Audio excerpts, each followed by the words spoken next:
Welcome to the 11 Warriors show for Friday, November 29th, 2024. I'm Jason Priestis, Dan Hope, Chris Lauterbach for a very, very special edition of this show because tomorrow is the best day of the year for a lot of fans here in Columbus. But first, man, a shock news in the city of Columbus. Brutus statue toppled outside of College Traditions on Lane Avenue.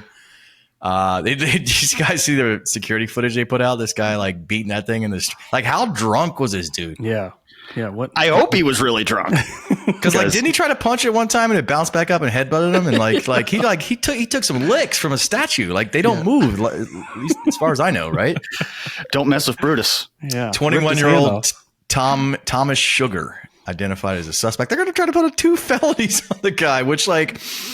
I don't know. Maybe I'm soft here, but like I guess that the in 2008 or so they commissioned 30 of these different statues, and they're different forms. One's like a hippie, one's an aviator. This one happened to be the Tibital version, I believe. Kroger stepped up, and they're giving him the Archie version of the Brutus statue because again, there's 30 of these around the country and in the state and town and whatnot, and you can see them in different places. And, I guess he hit a certain price tag to get that felony. But, like, man, that's a night you probably regret, man, knocking over a statue and get slapped with a felony for that. Yeah, probably regrets a lot of things about that night. Yeah, it's up there with the dude recently that what he break into like a pet store or something? He had like oh yeah, the dude that had the stuff gerbils in his pockets and stuff. stuff. Yeah, he had all these like ferrets in his pants and all. Yeah, that guy was a legend too. I love how like immediately fans are like, it was a Michigan fan or an Indiana fan. And it's like, I bet it was a drunk Buckeye, and I still have money on it being a drunk Buckeye fan. I don't know. We don't know much about this Thomas Sugar yet, but that's where my money's at. You guys same boat, or you think it was like a saboteur from Ann Arbor coming down in the middle of the night? I mean, 21 years old suggests it was probably a student who had way too much to drink. Yeah. Kicked a statue. There may be no fandom at all. Could have just been, let me destroy some property.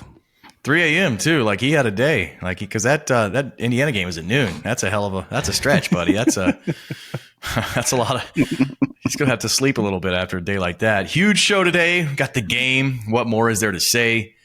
Got what Ohio State players and coaches said this week. What Michigan players and coaches said this week. And a deep dive into the key matchups that will decide the winner and so much more. Let's start with the class of 21 guys that came back. And it was such big news in January. Jack Sawyer got it started on January 5th, announcing his return. Teased it a little bit before that, I think. He wasn't the best at keeping secrets when he was talking to the press. He's like, oh, I'll probably be back. And then like, okay, everyone's looked like, okay, that's cool. And then a couple days later, I'm back. Soon others followed from that class. JTT, Denzel Burke, Emeka Buka, Tyleek, Hancock, Travion, Donovan Jackson, and Ohio State fans like, holy cow. How is this happening? Because pre-NIL, these are all guys that would have been like, all right, good luck next year for the most part, right? Probably. Yeah, I mean, certainly some of them at least. So thanks to NIL and some guys wanting to come back and beat Michigan. And they were joined by some fifth-year guys, Ty Hamilton, Cody Simon, Lathan Ransom, guys that don't own a pair of gold pants. It's wild as hell to say this, but 5 years ago, is the last time Ohio State beat Michigan. And that's there's the COVID year, obviously, and then some asterisks we'll talk about later in the show. But 5 years, there's guys on this team don't have gold pants. And for about a good 20-year run, guys on the team had 3 and 4 pairs of gold pants, sometimes 5 or 6, depending on how many red shirts they got and if they were able to come back or what have you. But they're back at a chance to beat Michigan and win it all. And they were very upfront about that, and it's here now. Yeah, I mean, it very much when these players made the decision to come back, this was one of the driving forces of that decision. I mean, like you said, NIL played a factor in that. It wasn't the only reason. I mean, none of these guys were going to be first round picks in last year's NFL draft. So they all had multiple reasons to come back. But this was certainly a reason why so many of those guys came back. I mean, you even heard Marvin Harrison Jr. last year when he had a very obvious decision to go to the NFL, struggle with that decision because he knew he was going to leave Ohio State without beating Michigan, without winning a Big Ten championship, without winning a national championship. And those are the 3 goals that Ohio State always talks about. And those guys from that class of 2021 They haven't accomplished any of them yet. So this is the first opportunity this weekend for those guys to finally start achieving one of those goals.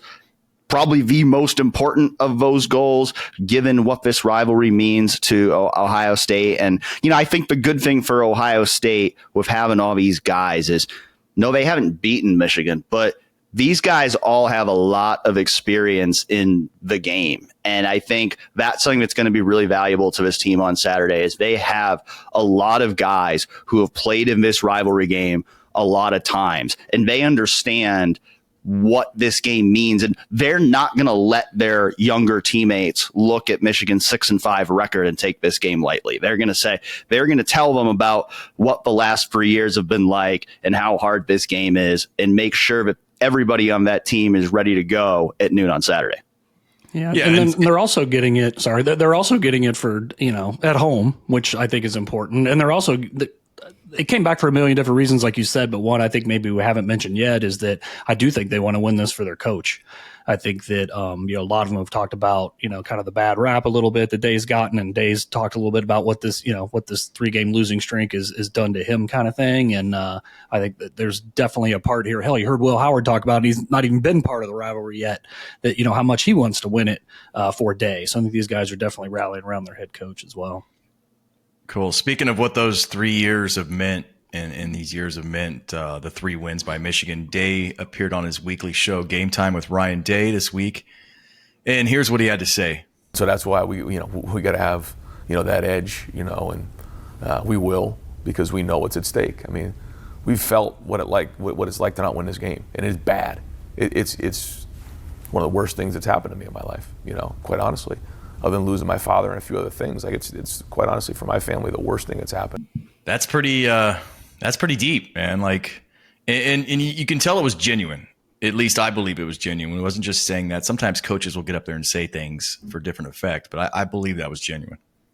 Yeah, I mean, realistically, living in Columbus, Ryan's had to deal with a lot of crap from people the last 3 years because of the fact that he has not beaten Michigan. And he'll probably never talk about some of the stuff that he's had to deal with. But when you're in such a high profile position, you deal with a lot of outside noise. And in this position specifically, that noise never gets louder than when you lose to Michigan. And so I think it's absolutely real what he said, that losing this game has been one of the worst things that's ever happened to him. And I think there's maybe been some questions in the past about, does Ryan Day truly understand the rivalry because he's from New Hampshire? He didn't grow up in it.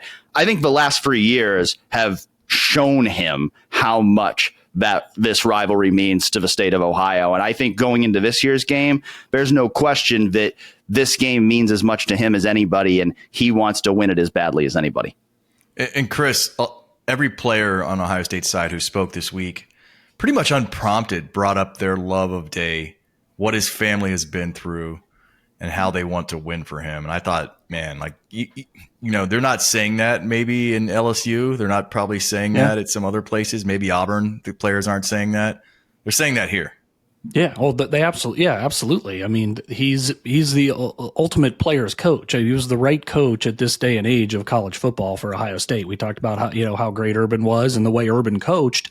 I'm not sure that would really play as effectively, now in this environment as it did when he was coaching. And Day, as it just seems like that, has that right demeanor, that right makeup for what the state of college football is. And you throw in, some of his own life experiences. Dan, you talked about a little bit, losing his dad and some of those things. He seems like a very relatable, relatable person to these kids. And, clearly they've seen what these losses have done, what they've done to him, and they want to win it. They want gold pants. They want a whole bunch of stuff, but I absolutely think toward the top of that list, especially for some guys like Sawyer, guys that, always are talking about, I would commit to Ryan Day 1,000 times out of 1,000 times kind of thing. These guys are, absolutely excited to win this for Day because they know, they already knew what we heard, in that clip that you played, right? They've known that for years, how this is, eating away at him. And this is their chance, the best chance they've had to right the ship and get him another W. So he said that this week, and then a week ago today, Friday, he was on the Pat McAfee show in the shoe, kind of previewing the Indiana game, and had a little bit of a mic drop moment at the end of the segment. And here's how that went. Good luck tomorrow. Thanks. And this Hoosiers team's real deal. Well, so are we. Oh! Hell yeah. I love that. All right. I love that as well, because that's the first time I feel like these two moments have done a lot maybe to win over some fans. I mean, there's still some fans that are going to be like, monkeys flinging crap at stuff and just mad no matter what. But there are probably some fans in the middle that were concerned. And the first moment humanized him and his family. And the Pat McAfee moment, to me, was his first genuine badass moment instead of it being forced. Like the Lou Holtz thing, I think that was just a little bit awkward. Felt forced, kind of contrived. And this was just I got a good team. I'm really confident in my team. And I think, this week, those two moments probably went a long way to maybe tilting some fans. And honestly, he wins tomorrow and then it's all going to be love. And I think you could see that same confidence from him this week, too, when on Tuesday a reporter asked him, said, are you anxious? Are you more anxious or more excited going into this game? He's like, I'm excited. I like the look in the eye of this team. And you just get that sense that he really likes what he's seeing from his team right now. He feels really good about the direction they're on. And I think there's real confidence there. I mean, it'll all be tested tomorrow. That's when, you can say all the right things. It all gets tested on the field. But, I felt that going into that Indiana game last week, I'm standing in the shoe on Saturday morning and I'm thinking I think this Indiana team's good, but you just had that vibe. They're going to blow them out. You just got that feeling, just the way that everyone had talked all week and just the confidence they all seemed to have. And that seems to be carrying over into this week as well. Love that. Caleb Downs, speaking of some confidence, man, named a finalist for the Thorpe and Bednarik Awards this week. Thorpe goes to the best defensive back, and Bednarik goes to the defensive player of the year. Leader of the nation's best defense, however you want to slice the metrics. Ohio State's defense has been outstanding this year. I don't think it's a stretch to say it's the best defense in the country. Third on the team in tackles, second in solos, 6.5 TFLs, lead the Big Ten among DBs, fourth nationally there. Of course, he had that dagger of a punt return last week against Indiana for 79 yards to kind of tilt that game and put it away. First punt return for OSU in a decade. So I guess this is the week anything can happen, right? And if they're returning punts for touchdowns, I may have to play some lottery. I don't know what's going on, but love to see that. Is Caleb Downs, I know we're all pretty biased, or at least Chris and I are. Dan, you're more objective than we are, but is Caleb Downs the best defender in America, Chris? You certainly make the case. I mean, I don't know if I haven't seen as many games as some other guys that might be in the conversation, but whether it's an opponent Ohio State has played or just watching Ohio State, to me, just the balance of everything he does, he's just so well-rounded. His ability to come up, just diagnose a play first of all, and then just come up and play the run the way he does is ridiculous. And then obviously as a safety, defending the pass and all those good things, he's stone cold, man. There's no doubt about it. And I think those other guys in the secondary especially draw confidence knowing that he's out there with them kind of thing. So, I mean, best defender that I've seen. I mean, hell, he was one of the best defenders last year as a true freshman, and he's obviously only gotten better. So if he's not the best, he's in that small handful of folks that are worthy of that conversation. Noise from the other side, not really a lot of bulletin board material this week. I think Michigan, it's hard to talk trash, I think, when you're 6-5, and maybe they know that. And if they were 11-0, maybe they would be talking more. But Sharon Moore, head coach of the Wolverines, on whether his players believe they can win, said, quote, "Yeah, I think they do. I think this game is all bets are off. The guys are prepared mentally and physically to go attack." Fun quote here from defensive coordinator Wink Martindale. "They got 3 werewolves out there. We got to try to cover, and it's going to be a great challenge for us." And again, from Martindale on what concerns him with the OSU offense, he said, everything. I mean, seriously, they're just a machine right now offensively. So are they trying to kill us with flattery? Because that seems to be the move right now. Yeah, I mean, it's never a great idea to give your opponent bulletin board material, right? I mean, you saw it the way Ohio State talked last week. I mean, I'm assuming that the coaches convinced the players that Google Me quote was from 3 days before the game, because they clearly got the message across to the players that they're talking crap about you. We got to go beat them in. So if Michigan gives Ohio State anything, Ohio State is going to use it as extra motivation. Even if they say we don't need any extra motivation, they will use anything you give them. So I think both sides have been very smart this week about not trying to give the other side anything that they can use against them. Some of the Urban Meyer mental warfare at play. He was obviously so good at that. That's a fun point, Dan. I do wonder if the coaches walked up to the team and was like, hey, man, he just said this 2 days ago. You guys want to answer this? CFP rankings updated again this week. Buckeyes still in second. I feel like it's been, on one hand, good because it's boring and Ohio State's still there in that 5 spot. The current projection has them facing Arizona State in the shoe in the first round. Again, all that could potentially change if Ohio State beats Michigan and then beats Oregon in the Big Ten championship game because they would fly to the 1 spot. But no Alabama in there. The first round game's not as fun as what we saw last week that had 3 Southern schools going north. You got UT at Georgia, Indiana at Penn State. Like, we don't want to see conference games. I do hope they kind of check some of that. But what's funny to me is the SEC fans and media spent 2 weeks, roasting Indiana and the Big Ten's strength. Saw Indiana get kind of waxed by Ohio State, and they're all giddy. And then they followed it up with a massive faceplant, man. Ole Miss lost to 5-5 Florida. Alabama lost to 5-5 Oklahoma. A&M lost to 4-6 Auburn in 4 OTs. So that was kind of fun. Do you guys? The question I think that's floating around is, I heard Bill Connolly say that he's spoken to a lot of coaches and thinks that a lot of the coaches he's spoken to believe that bye is valuable. And I know there's a lot of Ohio State fans who are like, well, if we get that bye, we got an easier path up here. We can avoid so-and-so. And it's just like, I think you want the bye. Where are you guys on that? Yeah, I mean, I want the bye because the less games you have to win, the better. Now, with that being said, I think when 2026 comes and they're looking at, how are they going to rework the next iteration of this expanded playoff, I do think they need to make some changes. I think the easiest change is to say you're going to reseed it after each round, where the highest seed plays the lowest seed after each round, because there is a valid case certainly to be made right now that the 5 seed has the best path. And that's not the way it should be. Like if Ohio State beats Michigan this week and they're playing Oregon next week, you should be looking at it as there's so much on the line in terms of a college football playoff, and whoever wins this game has the best path to the national championship game as the number 1 seed. And you can make that argument that won't be the case for the winner of that game. So I do still want the bye because the less games you have to play to get to a championship, the better. I mean, you could lose any game. I mean, no team in this field is going to be bad. Every team in this field is going to be good and good enough to win, even if on the road. You think Arizona State's good enough to beat Ohio State on the road? I am not predicting that Arizona State would beat Ohio State or Oregon at all, but it's still one more game you have to play. So I do want the bye, but I also think that there needs to be some changes made to this format in the future.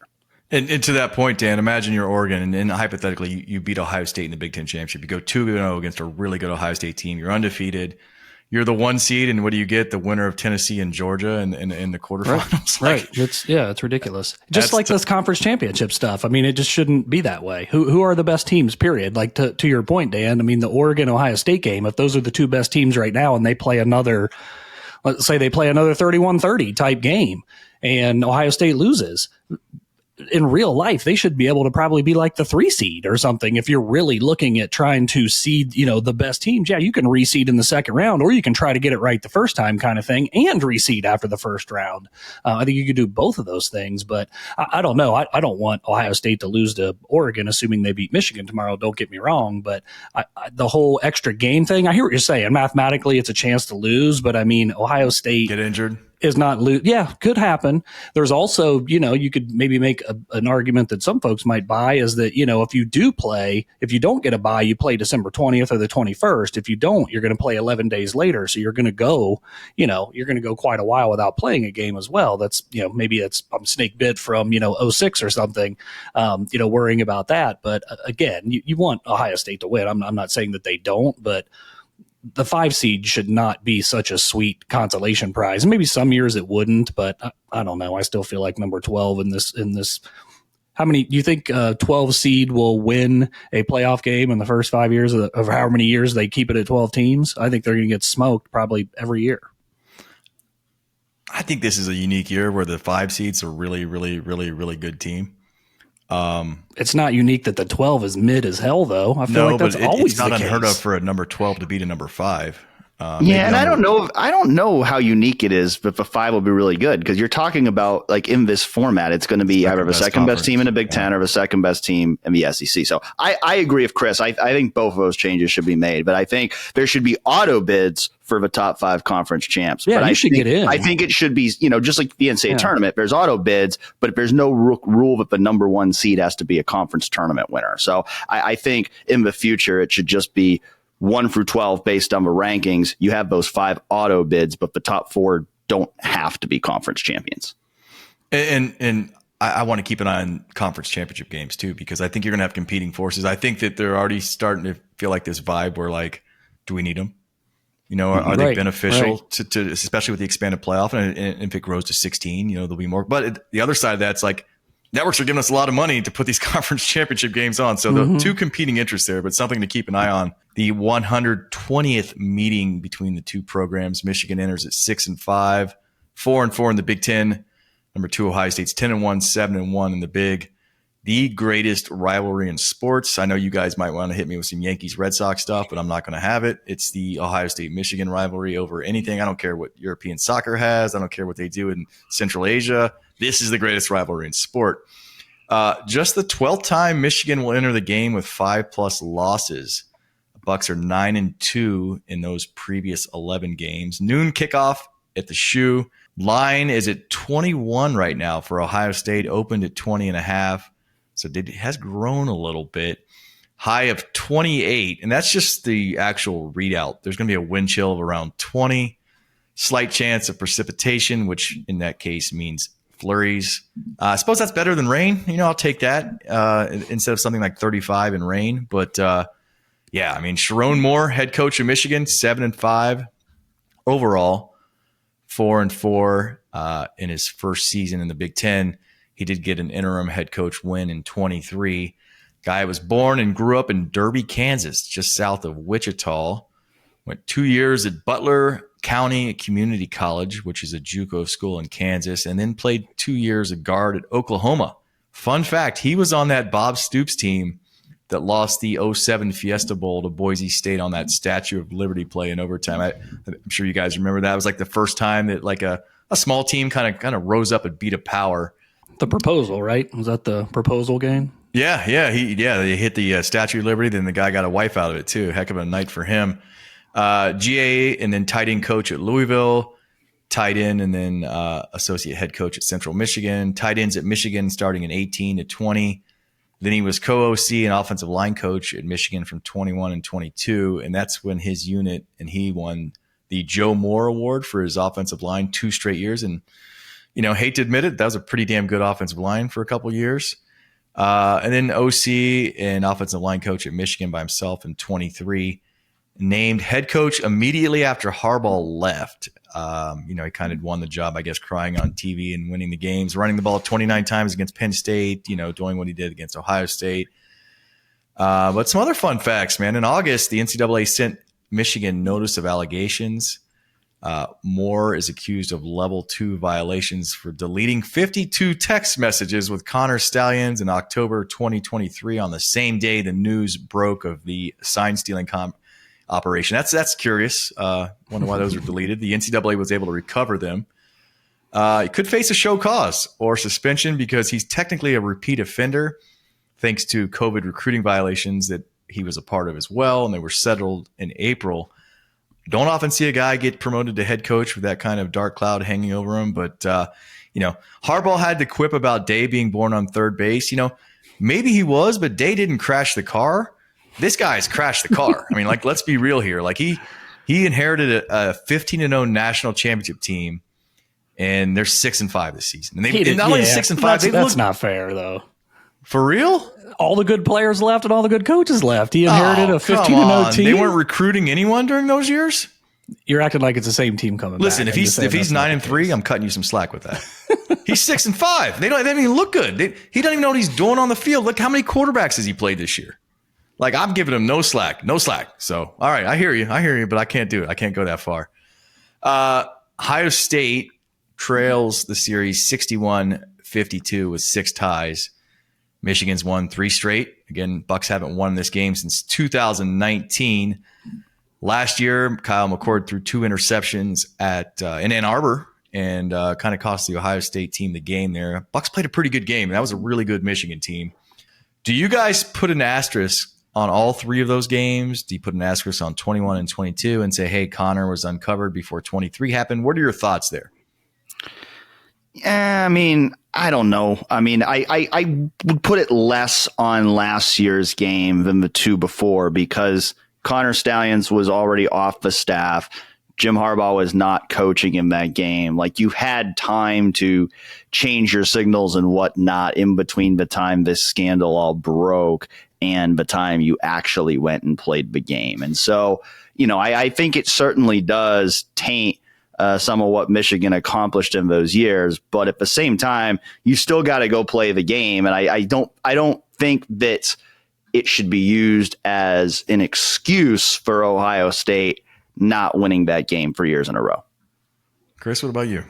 2 out of the 3, I think, dirty as hell. Definitely a factor. Last year, I'm kind of in the same boat. I feel like, there should have been enough you could have done to not have that be a factor last year, knowing that he was, no longer on the staff. Like Dan said, Harbaugh wasn't there and all those good things. But at least the first 2, I've seen enough clips and whatnot that they knew what was coming nearly every play. And it's, tough to win under those circumstances, I think. Fair enough. I'm going to go ahead and, just because I'm super biased and don't like him, I'm going to give him 3 asterisks. But I hear you guys. You're probably more rational than I am right here, but I'm going to give him 3.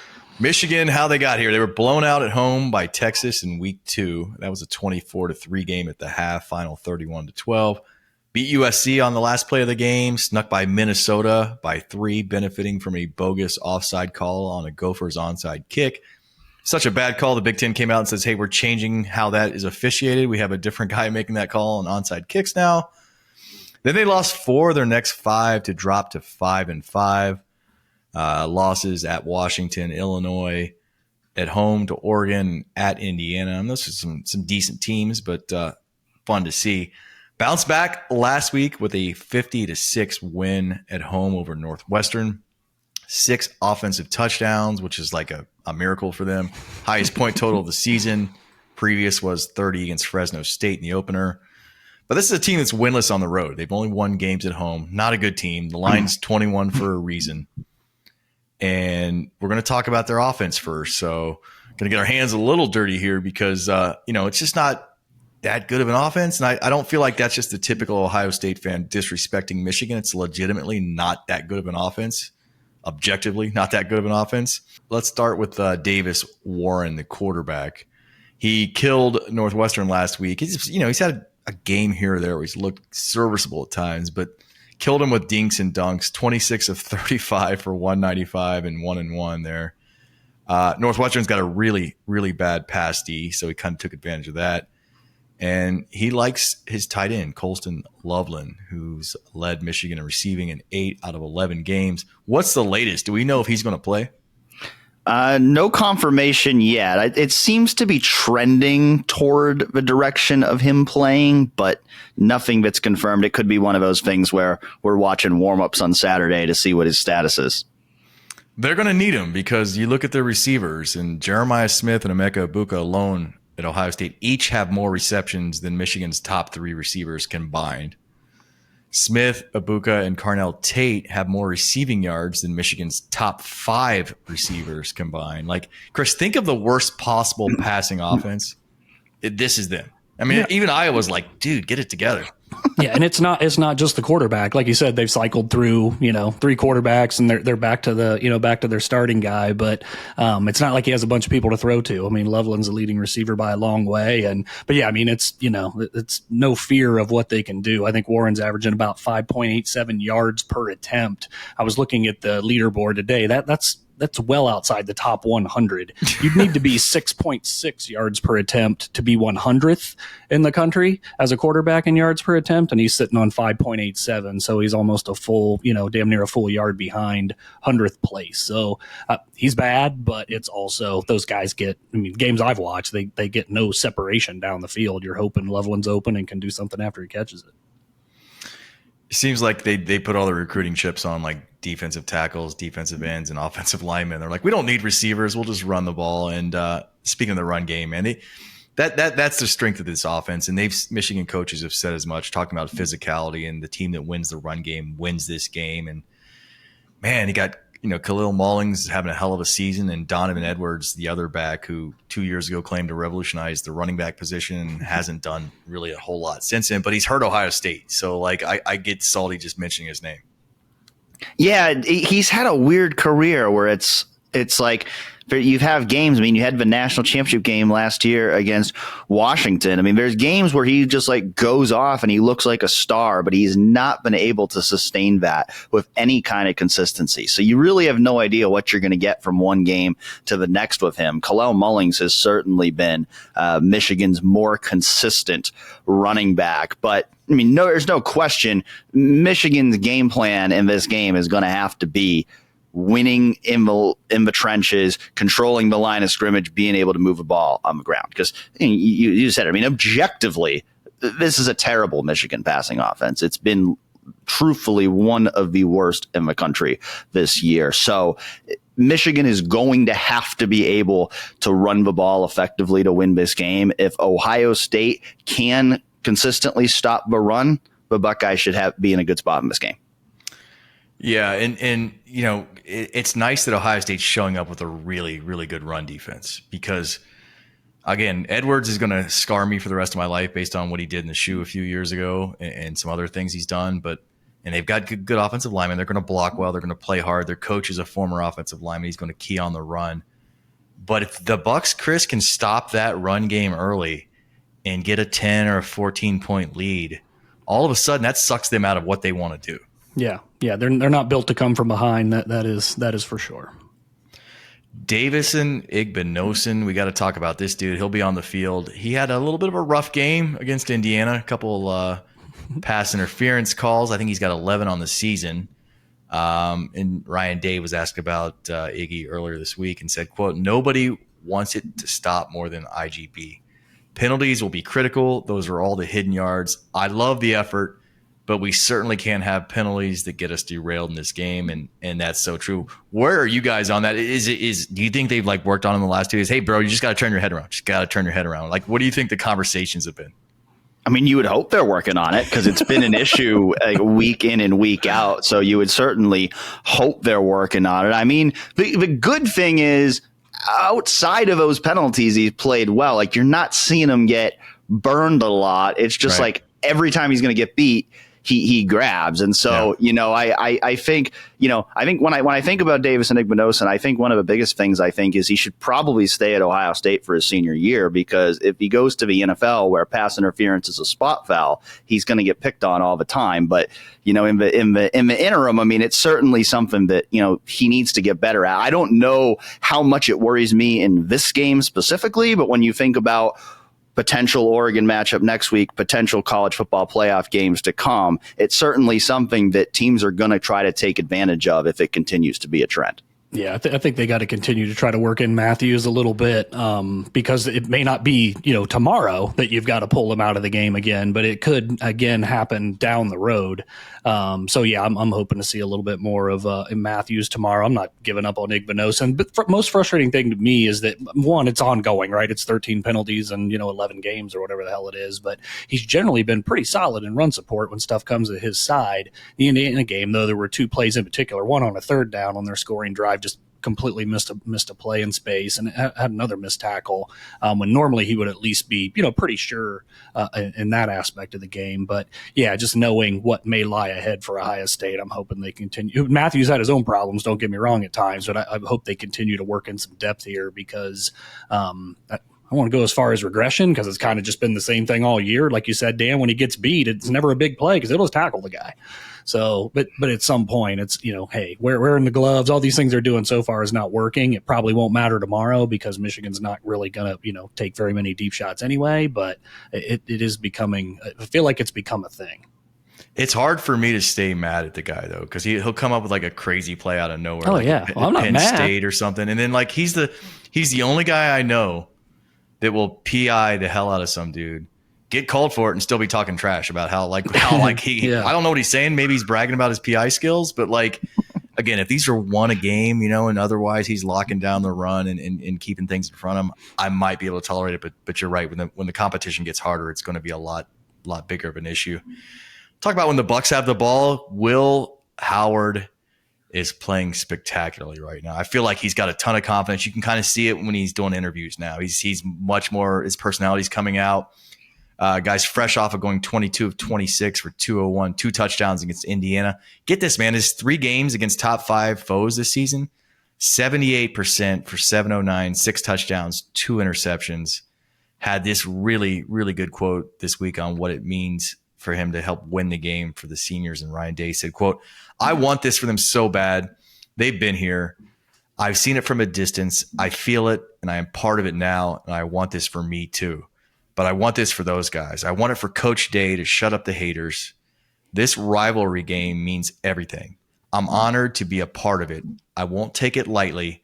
This is the biggest game of our season. I'm looking forward to it." That's pretty much a perfect quote. Like, he hit all the notes, and you want to compare that to what Kyle McCord would say last year when it's like, oh, it's just another game. Or maybe with John Cooper, it said similar stuff like that. He hit every single note, Chris. And even CJ Stroud. I mean, CJ was great, but when, he was kind of talking about the game, I think it was after one of the 2 losses. He's like, it's just one game. It won't define us. I think Will has figured out exactly how to say the right things. Not just about this, but just in general. I mean, he just keeps saying the right things. And I think you're seeing it now in the fan base that he is really, really becoming a fan favorite, because not just because of how well he's playing, and he's playing fantastic, but he's saying the right things. He's having fun out there, the whole, stomping out the SIG and everything. I mean, he's just got some swagger to him, man. And I think that's showing up in his play on the field. Yeah, it's translated. He's been super efficient. I mean, I saw a stat the other day. Ohio State is 5th in yards per drop back, even though only 11% of their passes have gone 20 yards down the field, which is like 110th in the country. So, and I saw another stat, like 42% of the time the receivers are wide open, basically. So, you have to factor that in, but he's just been so efficient, and it's because of the accuracy, right? How many times this year has he thrown over 80%, 6 times or something like that in 11 games? I mean, could be some dink and dunk and some things like that in there, but whatever, he's moving the ball down the field, and and then off the field, like you said, I mean, just an elite leader. I was a little worried, especially because folks like Dan in the spring were saying, hey, I don't know about this dude in the spring game. I didn't have any confidence either.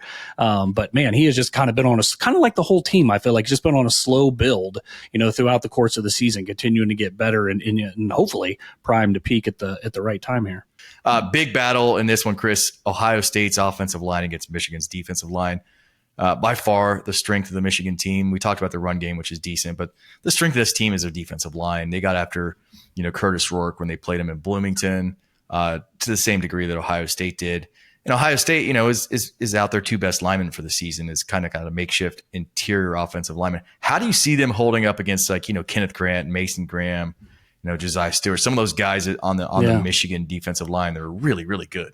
It's the biggest, game within the game, I think, is what Ohio State's line can do. And I know there's a lot of pressure on the interior offensive line because it's been rebuilt, but gosh, as good as Donovan Jackson has been, Josiah Stewart, I mean, that guy can play. So I do think it's going to be a challenge. Be interesting to see what Chip's got up his sleeve.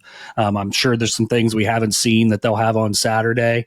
The one thing I think we won't see that we've seen in years past, we've seen just, Day be so stubborn that, people don't think we're physical. Well, okay, we're going to run into this brick wall 50 times in a row to show that we're physical, kind of thing.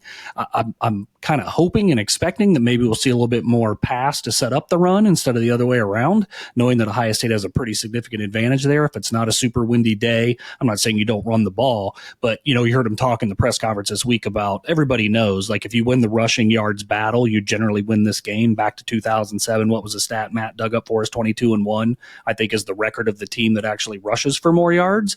But I don't know you have to rush for all those yards in the first quarter. So I'm kind of hoping that, it's a little bit more pass has to set up the run once Ohio State, gets a lead and forces Michigan. We already said they're not built to come from behind. Then I think maybe you can, run some clock and try to wear them down with the run. But because Ohio State's line, for all the retooling, has been better in pass pro than it has been in running or than in run blocking. I know where I wrote 5 things last week, there were some folks in the comments complaining that I didn't talk about the offensive line as a thing. And I'm like, I mean, they did good for what they were facing last week, knowing what how they were moving guys around or whatever. But before Travion's long run, they were only averaging like 2.9 or 3 yards a carry or something like that. It was not impressive. So I'm wondering if this week, again, Chip will have some stuff in his bag to take advantage of, or mask some of Ohio State's maybe weaknesses up front. But I do wonder if maybe the play won't be to throw to set up the run. Speaking of throw, Dan, Will Johnson, the cornerback from Detroit, is, probably Michigan's best player, most talented player, will certainly probably be the highest draft pick of anyone they have, I believe. Hasn't played since October 5th in that game against Washington. And Sharon Moore didn't give us a lot this week. Do you expect to see him on the field Saturday? I say no, because he hasn't played in half a year. I mean, I know there's been some reporting out there. People say they don't think he's going to play. Like you said, Sharon Moore really didn't give us anything this week. Again, it's probably going to be one of those things where we're not going to have a definitive answer until tomorrow morning. But I don't expect him to play, just based on the fact that there's been no indication that things are moving in that direction. Jeremiah Smith, sitting at 899, has a chance to crack 1,000 with a decent game against Michigan. Question for both of you. It's not uncommon for unexpected players for either team to make plays in this game, to kind of show up. Olave did it when he was young, and several other guys have as well. Who do you see, or who could you see doing that from Ohio State's side, offense or defense? I'll go, I don't know if it's necessarily like one big play as much as just like a significant impact on the game, but I think an under the radar player to watch in this game is Arvell Reese, because I think against this Michigan offense and the way they play, I would expect we're going to see a lot more of a 4-3 than we do in a typical week. And you look back to the game a couple weeks ago, he had the best game of his career, played a lot of snaps at that middle linebacker spot, had a career high 7 tackles. I think, Cody Simon, Sonny Styles are going to be really important in this game too, but I think Arvell is a under the radar kind of player I'm watching in this game who could have a big impact because of what Ohio State's going to do schematically on defense in this game. I think that's an awesome call. That's where I was going to go for the reason you said. It does feel like we'll see a lot of 4-3. Sometimes I struggle with that because you take Hancock off the field normally when that happens, but knowing what Michigan wants to do, I could see that a lot. If I was going to pick somebody else, I do feel like, on offense, all the entities are known, but with maybe the exception of, I feel like Jelani Thurman has kind of been building. Like we know there's been some juggles here and there and that kind of thing. He makes it fun, doesn't he? Kind of bringing him along, but I mean, he's physically, obviously, is a gifted guy. Ohio State's been really, really good in the red zone, facing a tough defense like this. I don't know. I could see a game again. I don't know how you could pick any of these receivers. Maybe you could pick Tate, I guess, knowing that the other two are really the stars, Ibuka and Smith. But I wouldn't be surprised if Thurman gets a red zone touchdown tomorrow afternoon. Yeah, I can see that as well. I do feel like he's building as well. Good choices by both of you.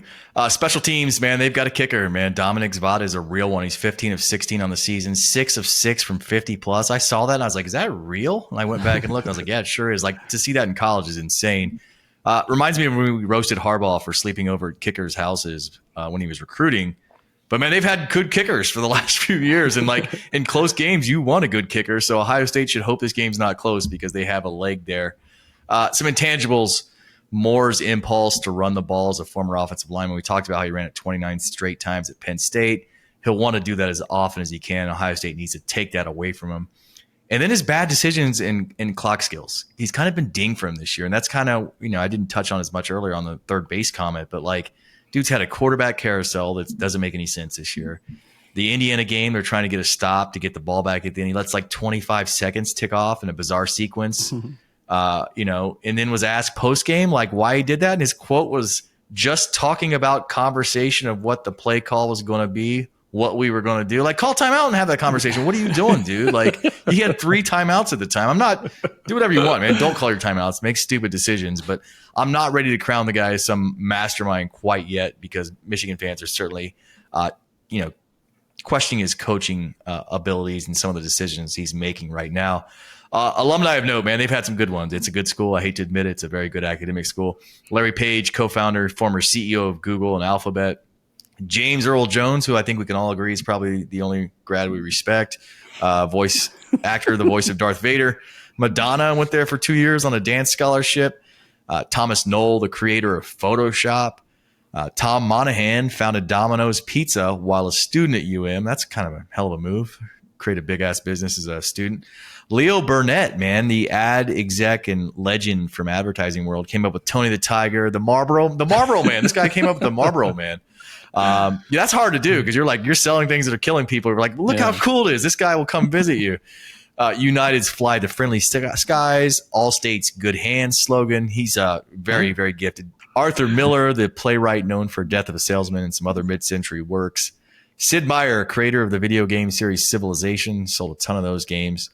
Henry Woolman Block, co-founder of tax prep company H&R Block.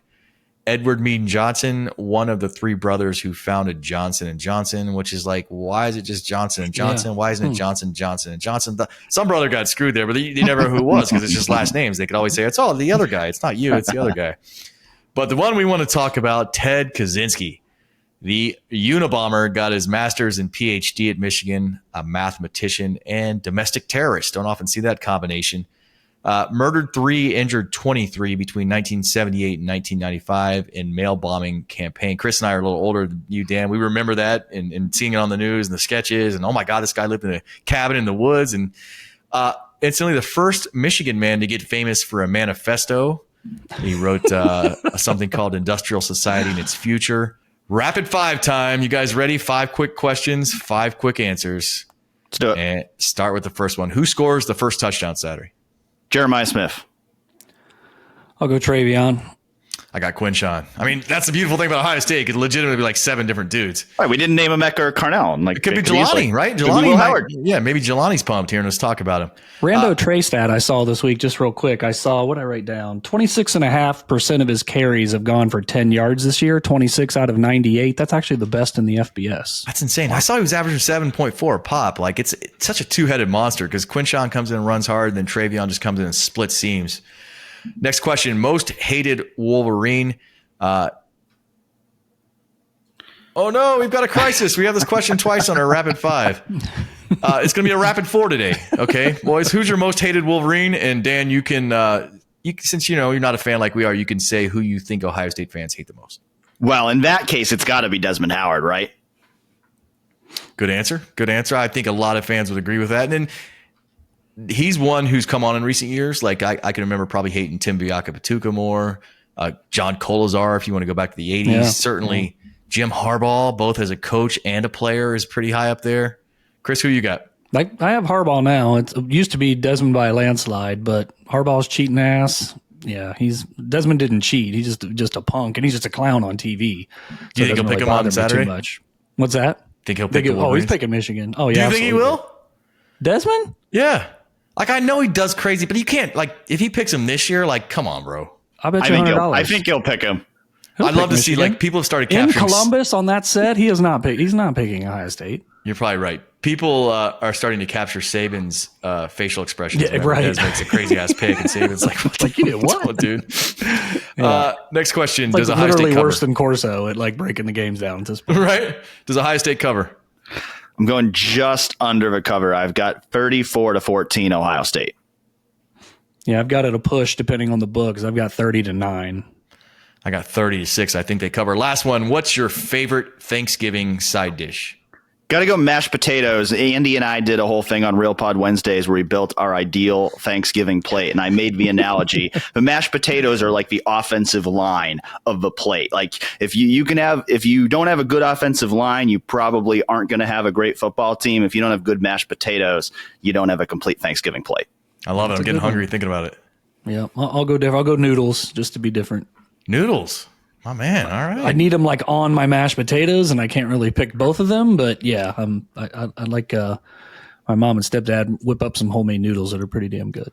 We're all eating leftovers and enjoying them. I'm a big stuffing guy, and I hate that you can only eat stuffing like 1 week a year.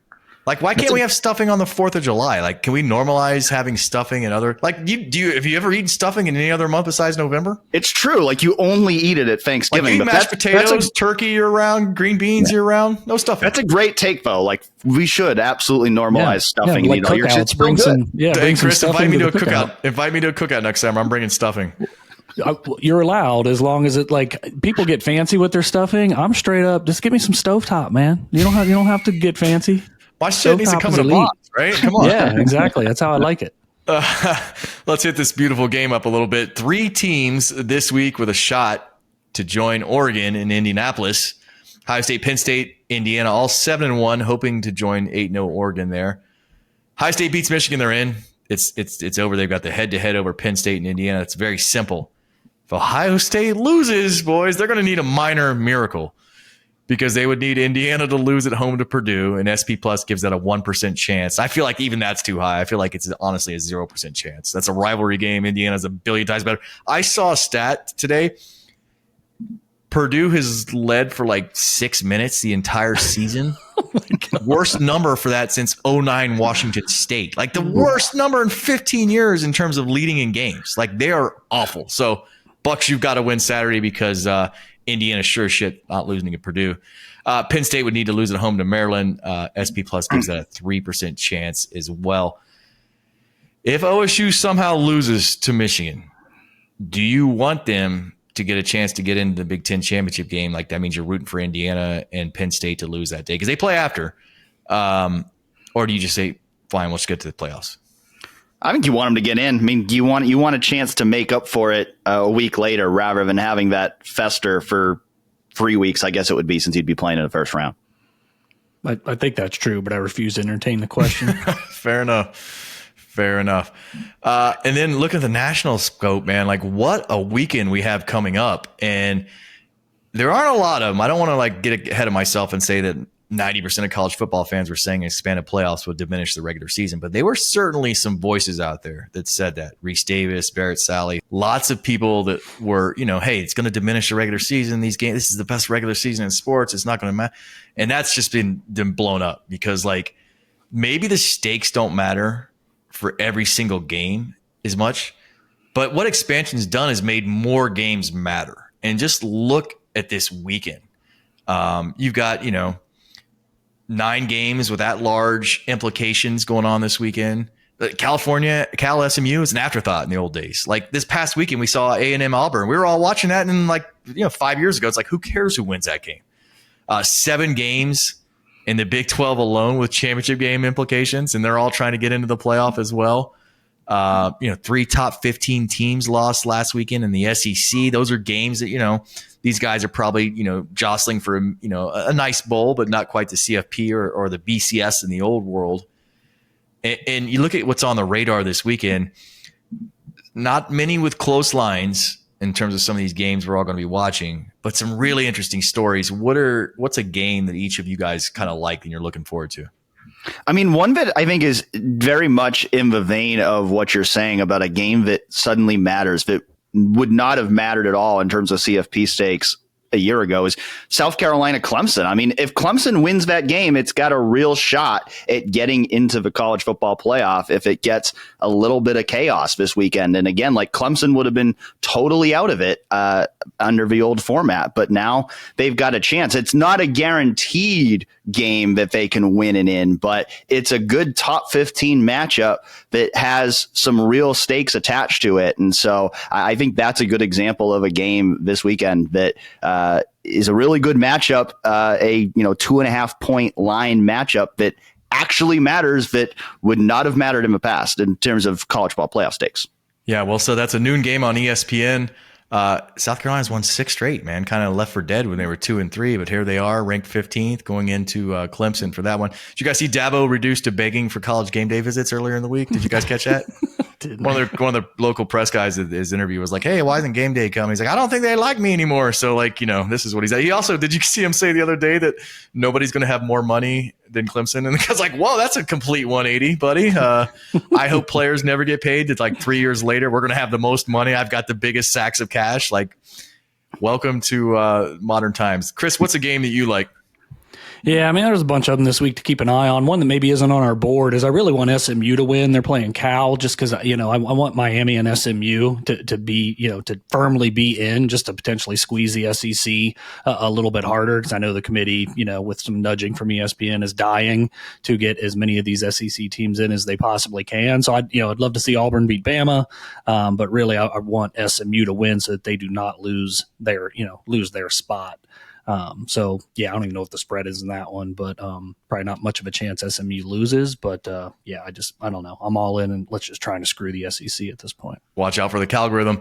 One I'm watching is 3:30 on ESPN. You've got number 6 Miami going to the Dome in Syracuse. And I do want to see the SEC get boned, but I could never be upset if Miami loses and chokes away something great. And they have an opportunity. Beat McCord though. I don't know. I'm a hater. Well, that's the thing.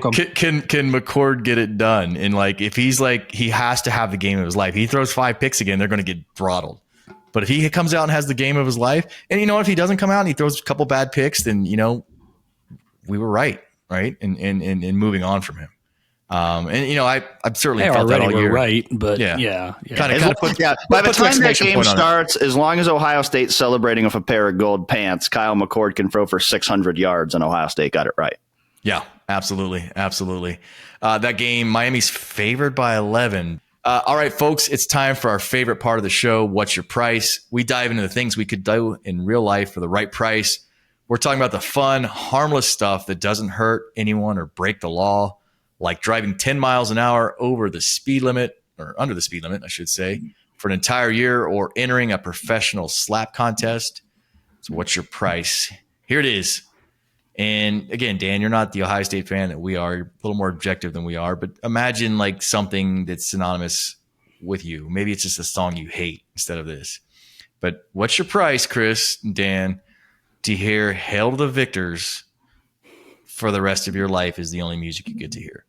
That's the only sound that comes out when you're in your car. That's the only sound that comes out of your headphones. You walk into a restaurant, it's playing in every restaurant you go to. What's your price to have to endure that? What if you go to a concert? Does that band just play Hail to the Victors? Yeah, they just cover that song 12 times. Fish just plays Hail to the Victors for 2 hours. It's a 28-minute Hail to the Victors, but yeah. So there's a improvisational jam in it, but man, that's cold. That's real cold. Yeah, that's a tough one. I mean, I would think even if you like Michigan, that would be a tough one. Yeah, because my hot take here is I actually think Hail to the Victors is a good fight song. I agree. I think it's one of the best fight songs out there. I'd be lying if I said every time I go to Michigan, it's not stuck in my head for days after, because they play it about 100 times during the game. But man, to have to hear that every day at every moment for the rest of my life. I mean, I'm a big music guy, so to not ever be able to listen to any other music again, all I can just hear is that for the rest of my life, man, that sounds pretty brutal. So you got to give me $1 million. Ooh. Yeah, and I'm pretty high too. He's probably 20 years younger than us too. So you're talking about a long time. Longer time. You're never hearing your favorite song again. You're only hearing Hail to the Victors. I wouldn't get to listen to 50 Cent again. Yeah, I mean that's a tragedy in its own right. So I need $1 million. Need $1 million. I feel like $1 million's low for whatever you are, 30-ish, probably under that. Well, usually I'm the one who goes way high on this, so I'm $1 million sounds right. Chris, you'd have to sell all your vinyl. All your vinyl magically turns to Hail to the Victors. This album again? Shit. Oh man. Yeah, it's millions. Yeah, I'm in the 7 figures? Yeah, I'm in the 7-figure territory too. I mean, it's just you don't, at first you're oh, it's just a song, but then you're man, how often is music played in life? Can you listen to sports talk is not music, so you could listen to that in your car. But any music that you ever hear the rest of your life, if you ever hear music, it's Hail to the Victors. Your daughter gets married. Yeah, you're Hail to the Victors. It's 20 times Hail to the Victors is played, and then everyone goes home. The harps are playing Hail to the Victors. Shit, man. Yeah, it's millions for sure. Yeah, I'm thinking I need $1 million a year. You're working out, you're running, you're listening to Hail to the Victors the entire time. I need $1 million a year, and I'm 50, so I'm going to need 25 million, assuming I make it to 75. Let's say 20. That's probably not realistic. Let's hope I make it to 70. So I'll say 20 million. 20's pretty high. I do think this is a thing that it is way more of a pain in the rear than people think at first. Because like every song the rest of your life, that's a big deal. I've listened to a lot of music, and that's I go a to big the deal. concerts. That's a big deal. Stuck in traffic, man. People are honking horns. You got this stupid song playing. Like I said, All the there you've horns got just play Hail to the the Victors. horns are playing. Dun, dun, dun, dun, dun.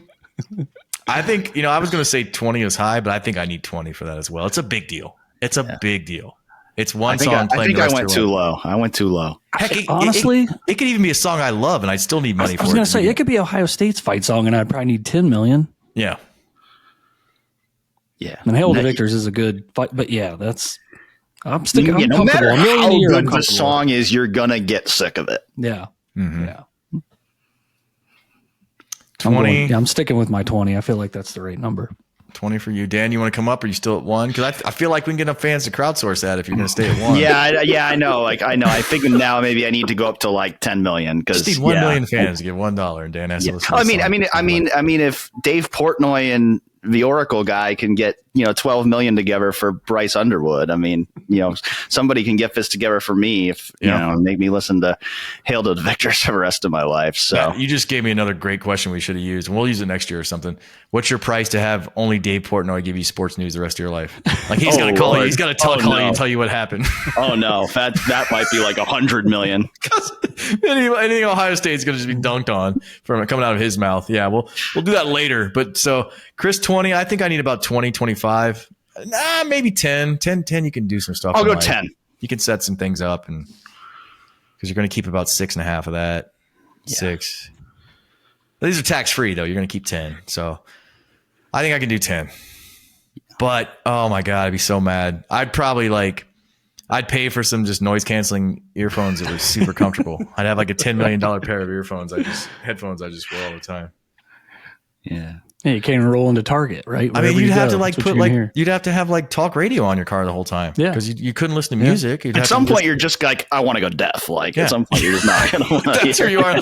Just take my hearing away. I'm so tired of this stuff. So the number's got to be big. I'd love to hear what people listening have to say about that. So I think we're all adequately priced there. We catch someone that's a sophomore in college, maybe get him for 10,000. Those are the guys we got to find. We got to do like a man on the street thing and then have like a briefcase waiting next to us. So as always, take care of each other, be good to each other. Go Bucks.